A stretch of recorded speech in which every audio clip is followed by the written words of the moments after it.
एक छोटे से गांव में दो भाई बहन रहते थे, आरव और काव्या।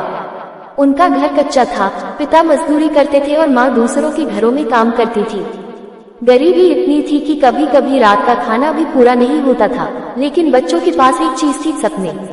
आरव बड़ा होकर इंजीनियर बनना चाहता था और काव्या अध्यापिका, लेकिन स्कूल की फीस देना भी परिवार के लिए कठिन था।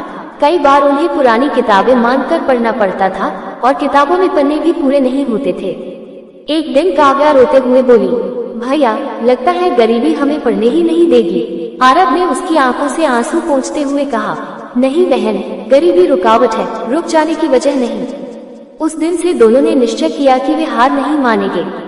आरव सुबह अखबार बांटने लगा और काव्या घर घर बच्चों को पढ़ाने लगी। जो भी थोड़ा बहुत पैसा मिलता वे उसे पढ़ाई में लगाते। धीरे धीरे मेहनत रंग लाने लगी। आरव अपने स्कूल में हमेशा टॉप आने लगा और काव्या की पढ़ाने की कला पूरे गांव में मशहूर हो गई। कई साल बाद आरव एक सफल इंजीनियर बना और काव्या ने अपने गांव में ही एक छोटा सा स्कूल खोल दिया, उन बच्चों के लिए जो गरीबी की वजह से पढ़ नहीं पाते थे। एक दिन जब उनके पुराने घर के पास से गुजरते हुए एक बच्चा बोला, दीदी, क्या मैं यहाँ पढ़ सकता हूँ? मेरे पास फीस देने के पैसे नहीं हैं। काव्या मुस्कुराई और बोली, बेटा, जहाँ सपने मुफ्त हैं, वहाँ पढ़ाई कभी पैसों में नहीं तोली जाती। सीख, गरीबी मुश्किल हो सकती है, लेकिन मेहनत और हौसला हमेशा उससे बड़ा होता है। ऐसे ही वीडियो देखने के लिए चैनल लाइक और सब्सक्राइब करें।